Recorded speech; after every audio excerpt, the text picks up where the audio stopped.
The condition of zakat, as usual, there are different conditions and similar conditions.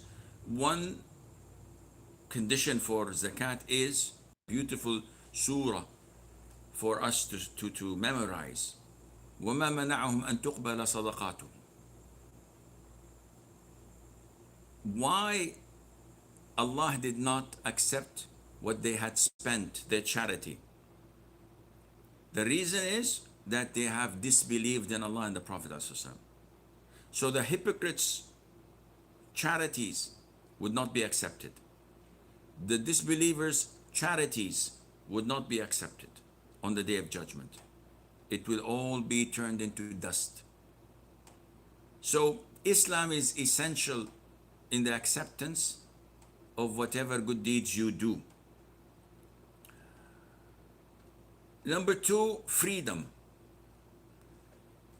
And this is important because a slave is not ordered to give zakat. Why? Isn't he a human being? The answer is definitely yes, he is a human being. Isn't he ordered to pray? Yes, he's ordered to pray, but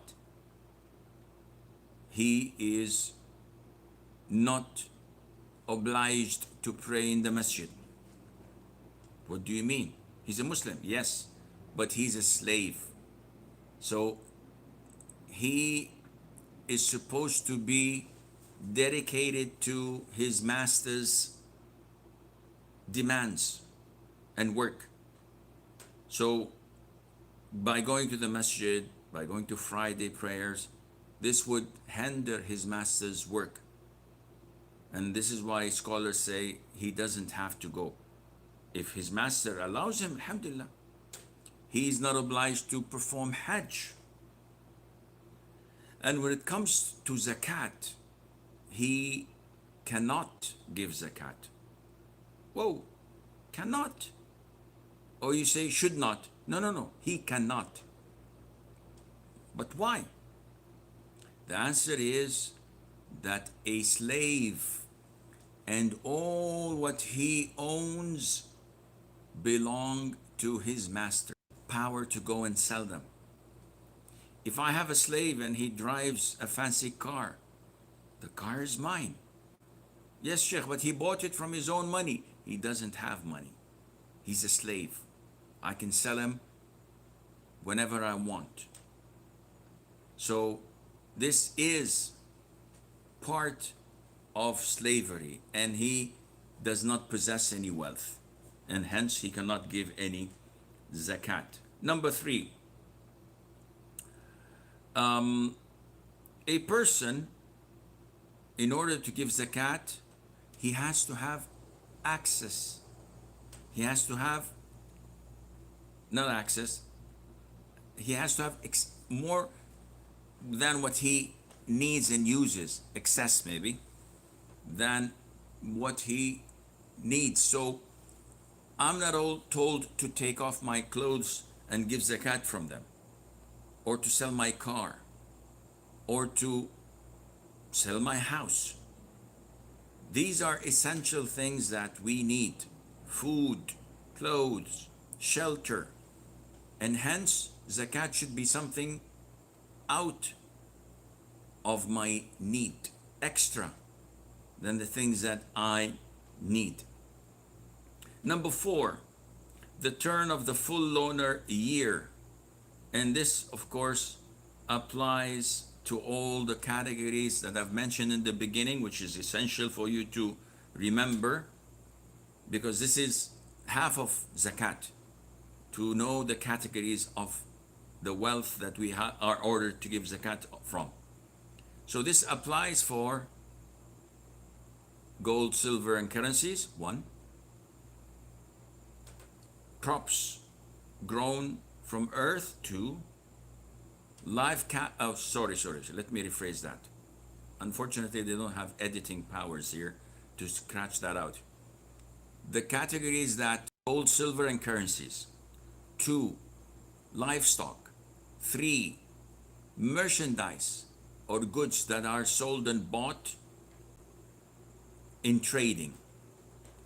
But the fourth category, which is the crops or the agricultural products or produces, these are exempted. These are to be given once the harvesting is done. And in the textbook, it says the conditions in number 4, second line or third line, this condition does not apply to agricultural produce, mineral resources, or rikaz. Now, what is mineral resources, and why didn't you mention them in the 4 categories of zakat? And what is rikaz? I don't know if we're going to talk about this later on, but it's important that we explain it so that you have an idea. Minerals, as we know them today, are different to the minerals known to the scholars of Islam long ago. So now minerals are limited in a number of material: gold, silver, copper, iron, zinc, magnesium, whatever. In the old scholars of Islam who studied chemistry more thoroughly than today's scientists, they made that reach to 700 or more, because they considered everything on earth and underneath earth to be minerals. So they considered even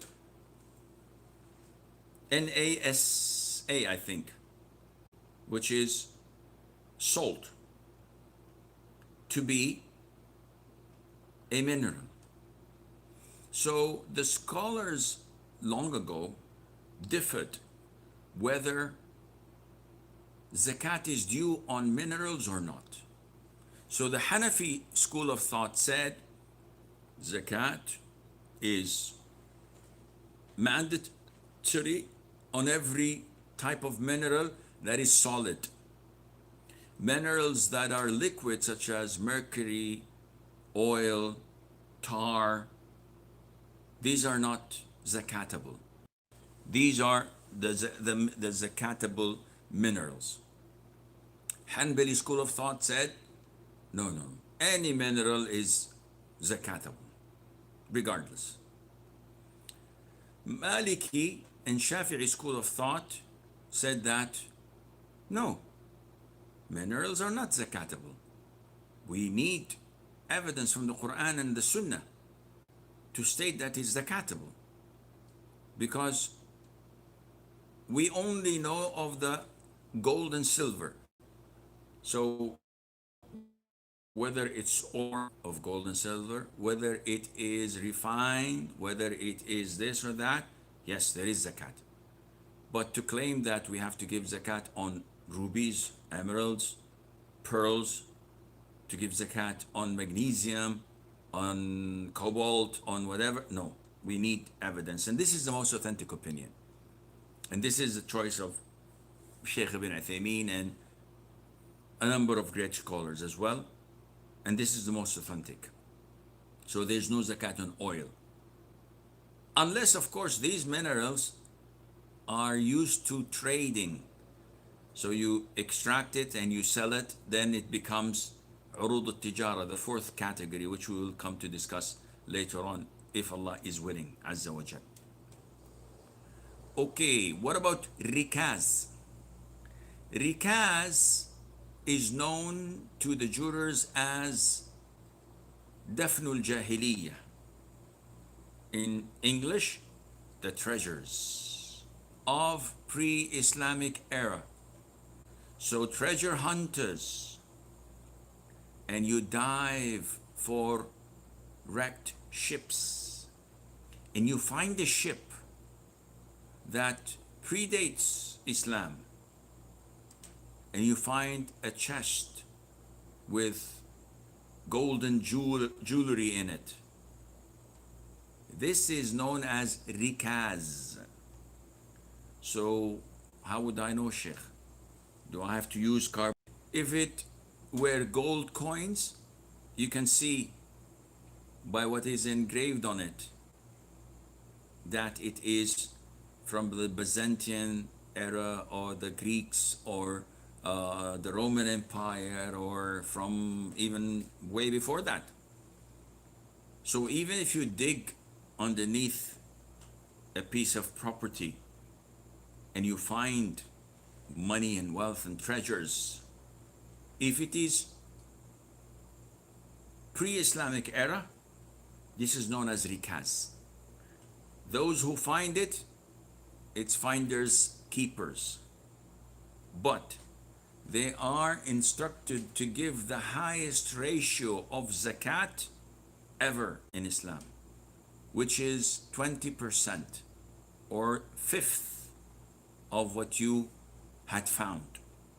And you have to give it to the cause of Allah Azza wa Jal.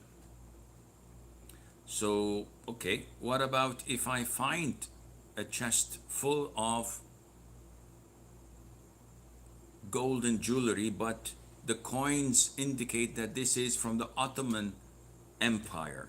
So it's like 600 years old or even 1,000 years old. In this case, this is not considered to be rikaz. This belongs to someone, and he was a Muslim, and hence it has to go back to him, and there's a process of finding and trying to tracing it, etc. So I thought of giving you a preview of this so that we don't go deep without understanding whatever is mentioned in the text.